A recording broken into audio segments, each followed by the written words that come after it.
I welcome the author, Marilyn Brookwood. The new book is The Orphans of Davenport. This is the story of eugenics, the Great Depression, and the war over children's intelligence. Here in the 21st century, it is commonsensical that a loving family is critical to the development of a child to adulthood. Marilyn Brookwood is a psychologist. She's worked in public education and adjunct faculty position at the College of New Rochelle. Writing this book from the documents assembled over the last 100 years from heroic work at the University of Iowa, we begin with one of those heroes at the University of Iowa in the 1930s during the depths of the Depression. Iowa went from being the fourth wealthiest state to poverty as all farming prices collapsed with the dislocation of the weather, the climate, and worldwide affairs.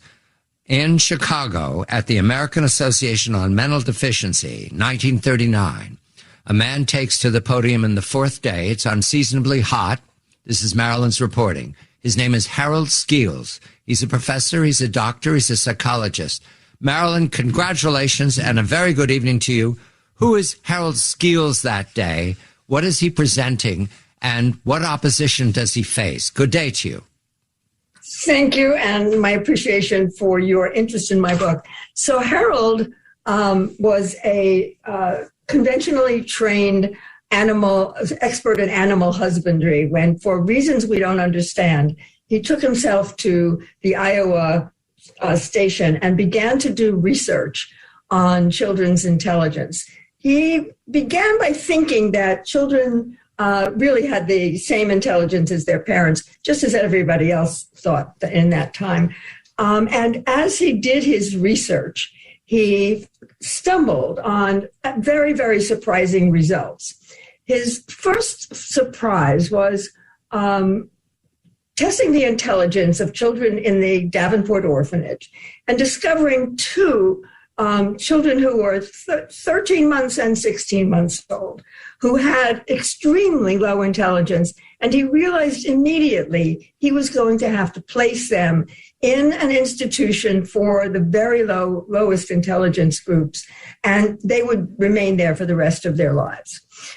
So he tried to do that, and it was so crowded, all of the Iowa's institutions were so crowded, that he wound up accepting a very unusual offer to place them with women who had low intelligence, who had been placed in that institution. They were called morons. And this was eugenic time, so that was perfectly acceptable in almost all states in the United States. And so those two little girls were sent to this institution. How did Harold know that they had such low intelligence in the first place? He did it by looking at milestones. There really weren't then any kinds of tests, formal tests, but he had seen hundreds of little children, and he could see that they didn't do the things that little children their ages normally did. They didn't try to stand up. They didn't try to speak. They didn't follow you with their eyes. They weren't deaf, but they didn't respond to sound. So that and many other qualifications, he thought that they were in the categories of imbeciles, which was then a formal category in intelligence. And he sent them to go to another institution called the Woodward School for the Epileptic and for other children who had low intelligence, but who were medical cases. So those two little girls arrive, and each one of them is placed in a ward with adults, women, who had intelligence that was extremely low, and who were between the ages of 9 and 15. And the women had, no one took very good care of them, although it was better than in Davenport. And they loved these little girls. They suddenly saw a place for themselves, and they started to care for them. So they took them around, they showed them the school, they talked to them incessantly, they taught them to walk, they taught them to be toilet trained. They sang to them. They showed them pictures. Their families might have sent them money, and they asked the staff to buy gifts for them. And the children responded so remarkably to this care that after 6 to 7 months had passed, the children, these two little girls, became almost normal. One day, Harold Skeels, making a regular visit to Woodward School, not to see these little girls, he didn't even remember they were there, with a colleague of his, Marie Skodak, walks into the main hall, and he sees these two little normal-appearing girls, little toddlers, playing, and he wonders why they're even there. And he asks who they are. Someone tells him, these are the two little girls you sent us from Davenport. He almost didn't believe it. So he, the next day, he tested their intelligence. And when he did that, he found BD was almost normal in intelligence, and CD was getting there. Her intelligence had come up a great deal, but she wasn't quite normal. And he was so stunned by this that he decided he wanted to observe them for a year. He didn't move in, but every couple of months he would go from Davenport to Woodward, and he would look at these girls and give them more IQ tests. And he saw their IQs advancing and advancing. And this is what Harold presented to the meeting in Chicago. I want to frame that, these details. And I want to say, in the room, he's not being applauded. He's being refuted in people's faces. They're frowning at him. In fact, they've already called his presentation moron nursemaid study. Who is the opposition in the room that day, Marilyn? What do they call themselves?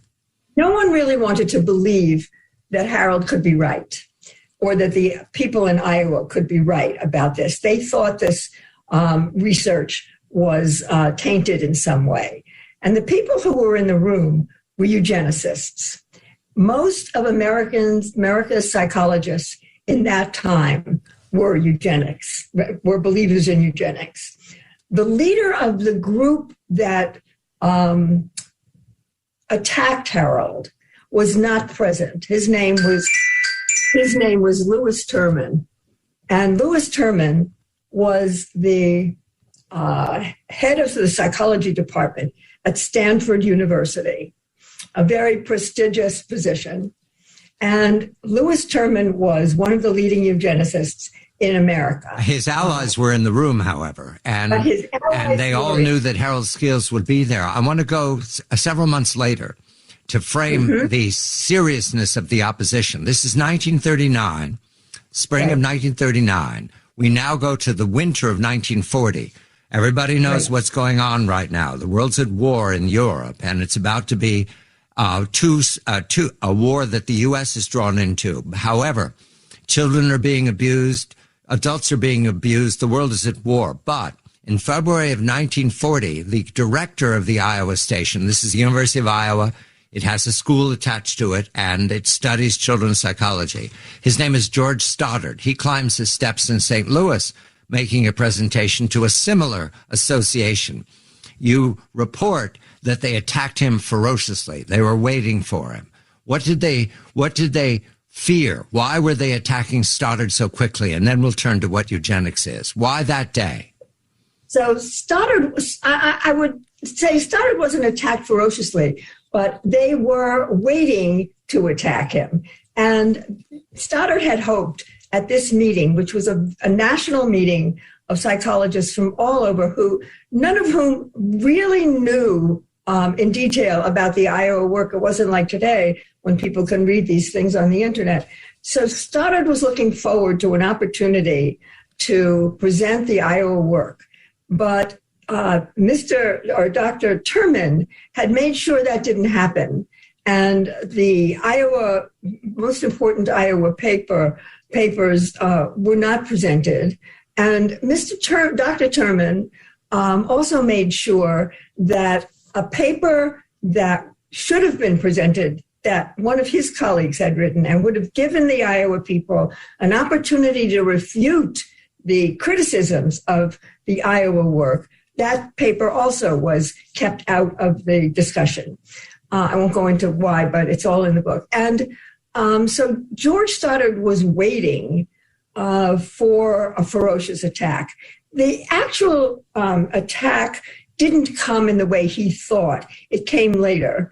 But the people who were there went home and read some material that Terman had sent out, and Terman's, another colleague of Terman's, Quinn McNamara, had published. And after that, no one believed the Iowa work. You know, these Iowa people came from a little university that didn't have a lot of prestige.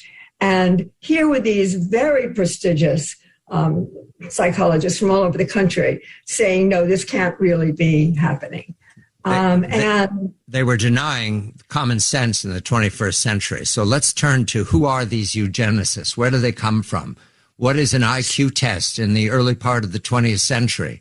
And how was it used and distorted in human history? The Orphans of Davenport is the book. This is the story of eugenics, the Great Depression, and the war over children's intelligence. Marilyn Brookwood is the author. I'm John Passion.